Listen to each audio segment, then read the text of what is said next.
ዱንያን ከሚያሳምር ነገር አንዱ እንደምንጣፍ የሚያነጥፍልህ የአባትና ዱዓ ነው።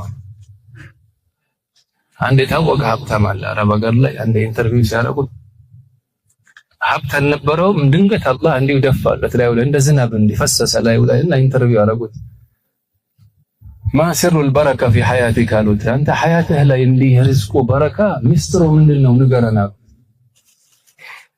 ሰውየውም ቀለል ያለ ሰው ነው። ሪዝቅ መቅሱም ነው አለ አላህ። መቅሱም ወሪዝቁከ መቅሱም መዐል አጀሊ። ግን አንዳንድ ሰበቦች አሉ አለ በረካ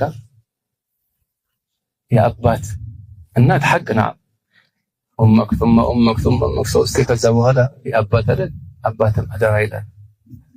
ከአባቴ ጋር ይሄን አለ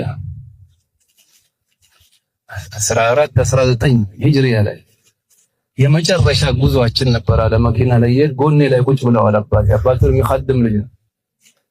እናንተም ስለሚጠቅማችሁ ነው ልጆች እዚህ ያላችሁ። የመጨረሻ ጉዞ ይመስለኛል አለ። እየሄድን አለ አባቴን ሳሚሕኒ አለ ተቅሲር አልኩት አለ አባቴን አውፍ በለኝ በሐያቴ ያጓደልኩት ነገር ካለ አውፍ በለኝ አልኩት አባቴን አለ። ታውቃላችሁ አባት ምን እንዳለው? ሰሉ ዐለ ነቢ አሽሀዱ ቢላህ አነከ ማ ኸሰርተኒ።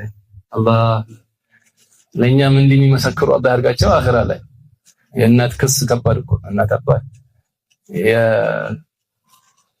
የግስሩ ሼኽ ምን ይመክሩ ነበር? ይሄ ሰላትና የእናት ሐቅ አደራ ይሉ ነበር። ቀብርም አይታለፍም ይሉ ነበር።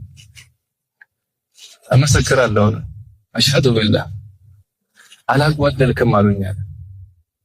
አሁን ይታየኛል አለ። ይሄን ሲናገር እያለቀሰ ነው የሚናገረው ይሄ ሰውዬ ሀብታም። አባቴ እጃቸውን ሲዘረጉ አሁን ፊቴ ላይ መጣብኛል። እጃቸውን ዘርግተው አላሁመ ሱብ ዐለይሂ ሪዝቀ ሰባ አሉኛል። ሪዝቅን እንዲህ ላዩ ላይ ድፋበት አለኛል አባቴ እኔ ላይ። አሁን በዛ ሰዓት ገንዘብ ይለኛል መቼ ነው ይሄ ቢሆነው ገርሞታል። አሚን አለ። አባቴ ወደ አኺራ ሄደ። ከተወሰነ ጊዜ በኋላ አላህ እንደ ዝናብ ላዩ ላይ ደፋበታል ሪዝቁ። አይ አባቷ ሻሃዳ ያስፈልገው።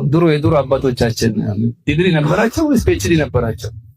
ፒኤችዲ ያለውን ቀጥራ ያሰሩት ከቁርአን ጋር የተሳሰሩ ናቸው የድሮ አባቶቻችን። እስኪ አምጣልኝ የድሮ አባት ቁርአን ሳይቀራ 24 ሰዓት ያለፈበት እስኪ አንድ አባት አምጣልኝ። 24 ሰዓት ሰላ ዐለ ነቢ ሳይሉ ያለፈ አባት እስኪ ያሳይ። አባት ሆኖ እስከ ቤቱ ዘመድ አርሂቡ ዓሊም አርሂቡ ያላለ ነበር እንዴ ድሮ? አላህ የሚወደውን ስራ በሙሉ ሰሩለት። አላህ ሐያታቸውን እንደሚወዱት አደረገላቸው። ይሄ ነው ምስጢሩ እዚህ ጋር ኩን ሊላሂ ከማ